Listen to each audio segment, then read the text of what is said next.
oublie seulement une chose, c'est qu'une grande partie de l'argent qui est dans notre porte-monnaie vient précisément de l'exploitation depuis des siècles de l'Afrique. Pas uniquement, mais beaucoup viennent de l'exploitation de l'Afrique. Alors, il faut avoir un petit peu de bon sens, je ne dis pas de générosité, de bon sens, de justice, pour rendre aux Africains, je dirais, ce qu'on leur a pris, d'autant que c'est nécessaire si l'on veut éviter les pires convulsions ou difficultés avec les conséquences politiques que ça comporte.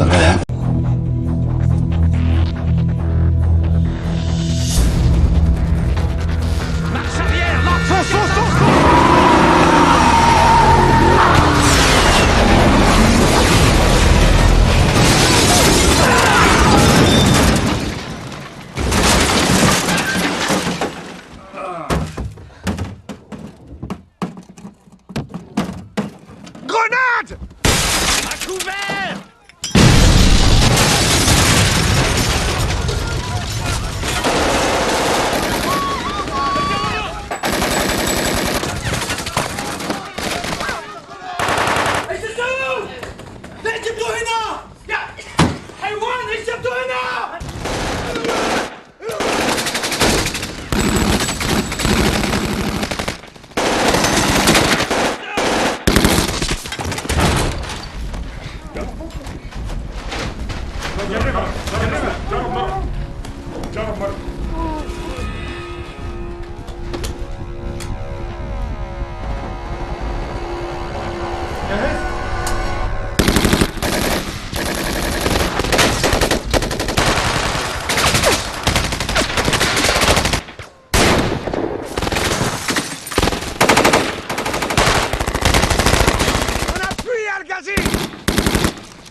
C'est bon, ouais. On y va.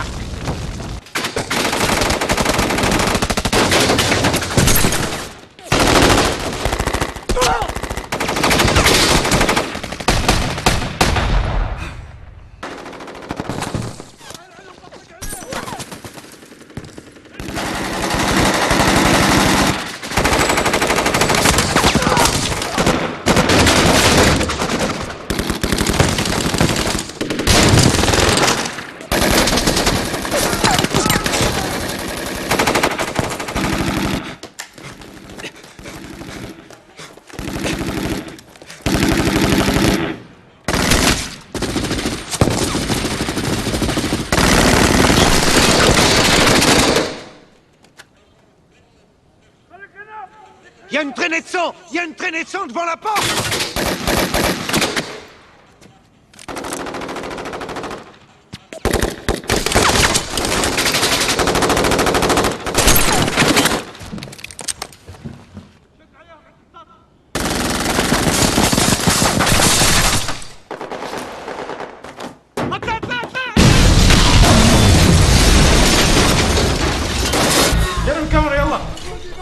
لقد تم القبض على العلج الامريكي وسوف يلقى جزاءه من دفع السكين وذلك لتعاونهم مع اسرائيل بغية الافساد بالارض ومحاربة المسلمين وان شاء الله الى جهنم وبئس المصير.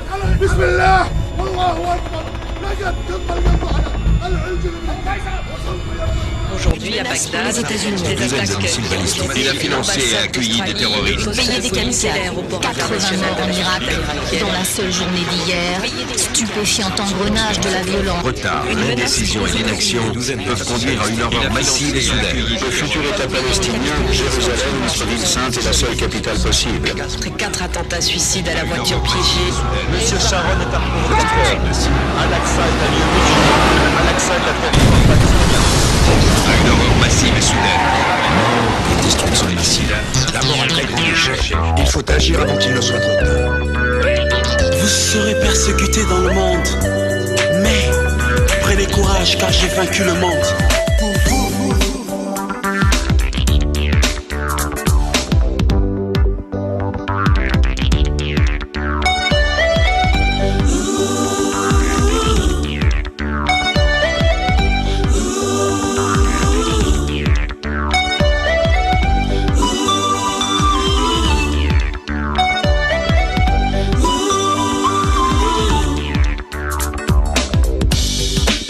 Dieu, source de l'intelligence. Parole de Dieu, source de la sagesse. Témoignant cette parole à travers le monde. Parole de Dieu, source de l'intelligence. Parole de Dieu, source de la sagesse. Témoignant cette parole à travers le monde. Assemblée de Dieu, chantant victorieux dans toutes les situations. Avec la parole de Dieu, nous sommes plus que vainqueurs dans ce monde de terreur. Assemblée de Dieu, chantant victorieux dans toutes les situations.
Ils nous ont jeté des mauvais sorts en disant qu'ils ne resteront jamais. Ce n'est pas grave, gloire soit rendue à Dieu.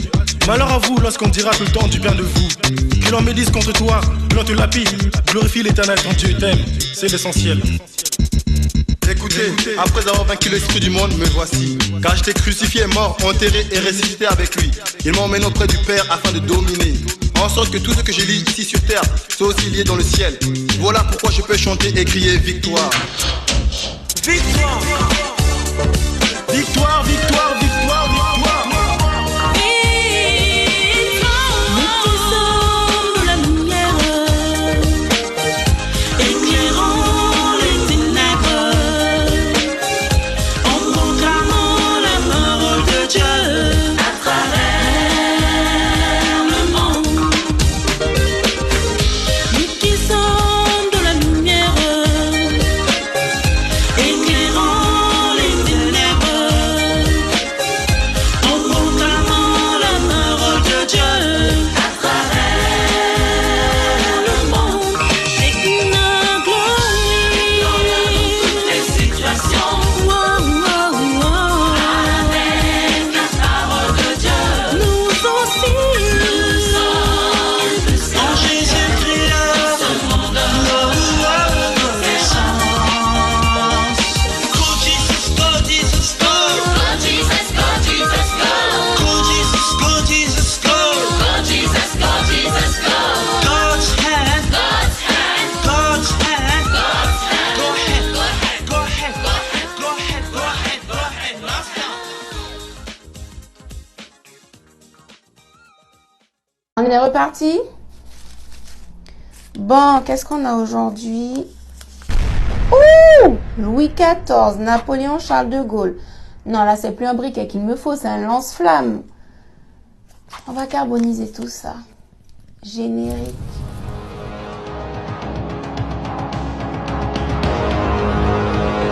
Bienvenue sur Afrique Résurrection, je suis Safiane Joylab, chercheuse en histoire et culture africaine. Alors on va commencer dans l'ordre chronologique avec Louis XIV. Tout le monde le connaît comme le roi soleil, Versailles, les dorures, Mais en réalité, c'était un esclavagiste. Il a créé plusieurs compagnies esclavagistes, notamment la Compagnie des Indes, la Compagnie du Sénégal, la Compagnie de Guinée. Et ce sont ces compagnies qui ont organisé le kidnapping de milliers d'Africains. Il ne s'est pas arrêté là. Il a investi dans énormément de compagnies qui possédaient des esclaves. Donc sachez que le château de Versailles a été financé par le travail forcé des Africains déportés en Amérique et dans la Caraïbe. Ce que l'on ne dit pas non plus à propos de Louis XIV, c'est que l'un de ses bras droits, à savoir Colbert, a écrit le Code noir à la demande de Louis XIV. Du coup, Louis XIV a demandé à Colbert d'établir des lois qui organisent une hiérarchie, déjà avec les Français qui dominent tout le reste, mais même au sein des Africains, une hiérarchie par la couleur. Donc pour faire court, ce qui est à retenir, c'est que Louis XIV était un raciste esclavagiste. On passe à Napoléon Bonaparte. C'est la seule et unique fois de l'histoire de l'humanité où un esclavage a été aboli puis rétabli. Et pour rétablir cet esclavage, Napoléon va utiliser une violence absolument inouïe. Il va envoyer le pire psychopathe de tous ses généraux, qui est connu pour être un tortionnaire sadique, le général Richepens. Et donc ce tueur en série va prendre un malin plaisir à massacrer les Haïtiens. Imaginez-vous que nos ancêtres qui ont résisté à ce rétablissement de l'esclavage pour conserver leur liberté, eh bien lorsqu'il les capturait, il les emmenait sur un bateau où dans les cales, il avait affamé des chiens pendant plusieurs jours. Il jetait nos pauvres ancêtres terrorisés dans ces cales et donc il se faisait déchiqueter vivant dans le noir. Quand bien même c'est Richepens qui a exécuté le sale boulot, Napoléon est le commanditaire et il était informé de tous les détails des tortures puisqu'il recevait des rapports. Je parle des Haïtiens, mais bien évidemment que les Guadeloupéens, les Guyanais ont été également torturés et massacrés sur la demande de Napoléon. Et comme si ce n'était pas suffisant, il va encore plus loin en promulguant des lois qui cette fois-ci appliquent une ségrégation. On parle tout le temps de l'apartheid en Afrique du Sud, la ségrégation aux États-Unis, mais c'est d'abord en France sous Napoléon que sont nées des lois de ségrégation. Il y a l'arrêté du 29 mai 1802 qui jette hors de Paris tous les militaires noirs ou métis. Napoléon va encore plus loin avec l'arrêté du 25 juin 1802 où là, carrément, il interdit l'accès à la France à tous les noirs et les métis. C'est pas fini. Avec l'arrêté du 8 janvier 1803, il interdit les mariages mixtes, c'est-à-dire entre une personne blanche et une personne noire. Et puis, je vais m'arrêter là parce qu'on va pas tous les faire. Il y a eu l'annulation de la libération des personnes qui ont été affranchies avant même la première abolition. Mais qui fait ça? Napoléon était un psychopathe. Définition de psychopathe: dénué d'empathie. C'est-à-dire que même s'il considérait les Africains comme des animaux, à un moment donné, t'as pas de la peine pour des animaux quand tu les vois souffrir? Bref, on passe au suivant. Charles de Gaulle. Alors la liste des massacres et des assassinats menés par Charles de Gaulle est aussi infinie qu'il y a d'étoiles dans le ciel. On va prendre un seul exemple, mais à lui seul, il va suffire à vous montrer la perversion et le degré de psychopathie de Charles de Gaulle. Il s'agit des massacres perpétrés au Cameroun. Alors pour replacer le contexte, on est dans les années 50, le Cameroun est une colonie française, le travail forcé y est perpétré. Lorsqu'ils ne le font pas, on tue leur famille et forcément les Camerounais refusent. Donc ils résistent par tous les moyens possibles, y compris les moyens politiques. Le parti de l'Union des populations camerounaises, UPC, est créé pour récupérer la souveraineté du Cameroun, c'est-à-dire son indépendance. Et là, De Gaulle va faire preuve d'une cruauté rarement atteinte dans l'histoire de l'humanité. Il va envoyer des escadrons de soldats, des chars, des hélicoptères, des avions bombardiers. Les soldats français rasent des villages entiers. Ils rentrent dans les écoles, dans les hôpitaux, ils tuent tout le monde, ils incendient des villes entières. On parle de 156 villes rasées. Imaginez Toulouse, Bordeaux, Paris, Marseille, Nice, Toulon, Nantes, Le Mans, Rouen, Orléans, ça fait que 10. Imaginez les dégâts pour le pays si ces 10 villes-là étaient rasées. Maintenant, vous prenez le Cameroun et vous imaginez 156 villes rasées, incendiées, toute la population tuée jusqu'au dernier. Et on parle de civils non armés. On parle de femmes, notamment de femmes enceintes. On parle d'enfants, on parle de personnes âgées. Alors non seulement les soldats les ont tués sans scrupule, mais ils ont été jusqu'à décapiter des centaines de cadavres, mettre les têtes dans des camions, rapporter les têtes dans d'autres villages pour semer la terreur. Ils balançaient les têtes des bennes du camion à terre, ils les empilaient, ils faisaient des monticules de têtes Et les villageois passaient devant ça tous les jours. C'était la tête de leurs frères et sœurs, de leurs grands-pères, de leurs tantines. Ils n'ont pas fait ça un jour, ils ont fait ça pendant des semaines et des années. Entre 1955 et 1965, on parle de plus d'1 million de personnes mortes. Quand on sait qu'il y a des personnes qui ont vécu ça, qui sont encore vivantes, mon Dieu. Comme si ce genre de massacre n'était pas suffisant, Charles de Gaulle a ordonné un bombardement au napalm. Alors pour ceux qui ne savent pas, il y a l'arme nucléaire et il y a le napalm juste en dessous. Pour vous donner une idée de la dangerosité et de la violence du napalm, c'est que là où ça tombe et ça brûle tout, rien ne repousse pendant des dizaines d'années. Ces gens-là nous ont brûlé nos ancêtres par millions. Vous comprenez pourquoi? Je brûle leur légende. Nous, les descendants des peuples qu'ils ont massacrés, on nous oblige à apprendre la biographie de ces gens-là, sans nous dire les atrocités qu'ils ont commises sur notre sang, notre génétique. Comment est-ce qu'on peut diaboliser Hitler et accepter que ces trois psychopathes, Louis XIV, Napoléon, Charles de Gaulle, soient des héros de la France? Il est temps de détruire ce mythe. Napoléon n'est pas un héros. Charles de Gaulle n'est pas un héros. Louis XIV n'est pas un héros. Si les Français veulent reconnaître des psychopathes, sociopathes, tueurs en série, sadiques, tortionnaires comme leurs héros, bien grand leur en face. Par contre, il faut absolument que nos enfants soient conscients que ce ne sont pas leurs héros à eux. Donc par pitié, partage la vidéo en masse.